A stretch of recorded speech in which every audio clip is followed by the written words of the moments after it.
जय हिंद। स्वागत आप सभी का पावर पॉलिटिक्स में। तो बिहार के सीएम नीतीश कुमार की अचानक दिल्ली यात्रा और पीएम नरेंद्र मोदी और गृह मंत्री अमित शाह से उनकी मुलाकात ने सियासी गलियारों में हलचल तेज कर दी है। सवाल उठ रहे हैं कि आखिर इन मुलाकातों की वजह क्या थी।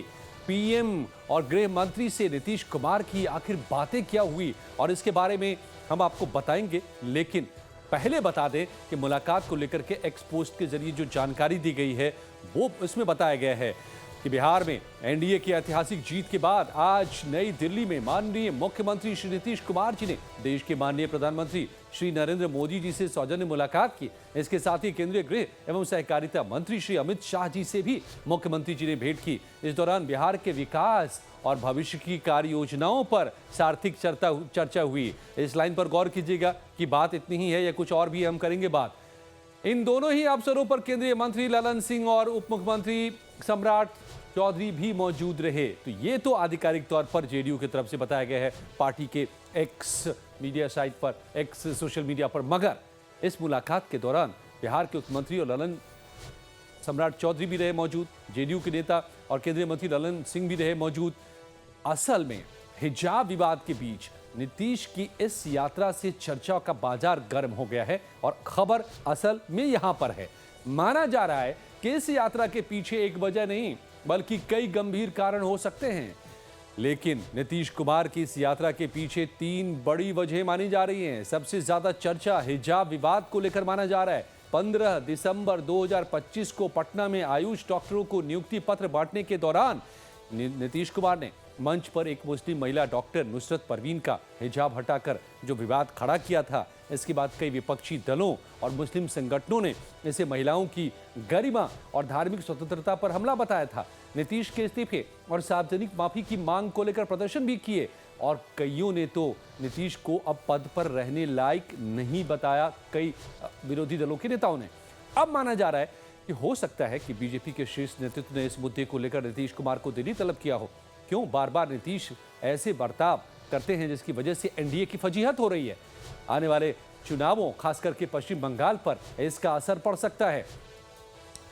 दूसरा सवाल यह है कि क्या नीतीश के बेटे निशांत की राजनीति में एंट्री की तैयारी हो रही है। बार बार नीतीश की सेहत पर उठते सवाल और जेडीयू के भीतर से उठ रही मांगों के बीच क्या जेडीयू में निशांत को नीतीश की जगह लेने के लिए अब तैयार किया जा रहा है। हालांकि राजनीति में परिवारवाद को लेकर के लालू परिवार के खिलाफ मुखर रहे नीतीश कुमार निशांत की एंट्री के खिलाफ रहे हैं। लेकिन राजनीतिक गलियारों में यह चर्चा है कि अब नीतीश कुमार अपने इकलौते बेटे निशांत कुमार को सक्रिय राजनीति में लाने की भूमिका तैयार कर रहे हैं और संभवतः इस पर भी शीर्ष नेतृत्व के साथ अनौपचारिक चर्चा हुई है। तो बिहार चुनाव में भारी जीत के बाद बनी नीतीश सरकार की कैबिनेट में अब भी जगहें खाली हैं। एक वजह यह भी मानी जा रही है, एक चर्चा का विषय, जेडीयू कोटे के मंत्री पद को भरा जाना अभी बाकी है। तो नितिन नवीन के इस्तीफे के बाद उनकी भी जगह खाली हो गई है। माना जा रहा है कि मकर संक्रांति के बाद नीतीश कैबिनेट का विस्तार भी हो सकता है। नीतीश की मोदी शाह से मुलाकात के दौरान नितिन नवीन की जगह नए चेहरे और दूसरे मंत्री पदों पर शाह और मोदी से सहमति भी ली गई है। तो इन सियासी वजहों के अलावा खबर यह भी बताते हैं कि इस मुलाकात में नीतीश और मोदी शाह के बीच बिहार को विकसित बनाने के चुनावी वादों को जमीन पर उतारने को लेकर के बात हुई है। नीतीश कुमार ने पीएम मोदी के साथ करीब 30 मिनट चर्चा की। बैठक में बिहार के विकास के लिए केंद्र से मिलने वाली आर्थिक सहायता पर भी यहां पर जोर दिया गया। तो असल में कहा यह जा रहा है कि बिहार के विकास पर यहां पर बात हुई है, प्रदेश के औद्योगिकीकरण पर बात हुई है, निवेश और नए उद्योगों के लिए विशेष पैकेज की मांग की गई है। चुनाव में बड़े बड़े एनडीए ने वादे किए हैं, बिहार को विकसित करने का वादा किया है, बिहार में उद्योग लगाने का वादा किया है, हर जिले में उद्योग लगाने की बात कही गई है, औद्योगिक पार्क लगाने की बात कही गई है। तो इसके लिए अब पैकेज की मांग नीतीश कुमार ने की है, यह भी अंदर खाने खबर आ रही है। 7 निश्चय पार्ट 3 के विकास एजेंडे पर भी बात हुई है। केंद्र और राज्य के बीच बेहतर तालमेल पर भी बात हुई है। महिलाओं को जो 10,000 रुपये दिए जा रहे हैं इसको लेकर भी बात हुई है क्योंकि बड़े फंड की इसमें जरूरत है। लेकिन इस मुलाकात की सबसे ज्यादा चर्चा इसलिए हो रही है क्योंकि हिजाब विवाद के बाद देश भर से आवाज उठ रही है कि गिरती सेहत के लिहाज से नीतीश कुमार को क्या बिहार के सीएम का पद छोड़ देना चाहिए।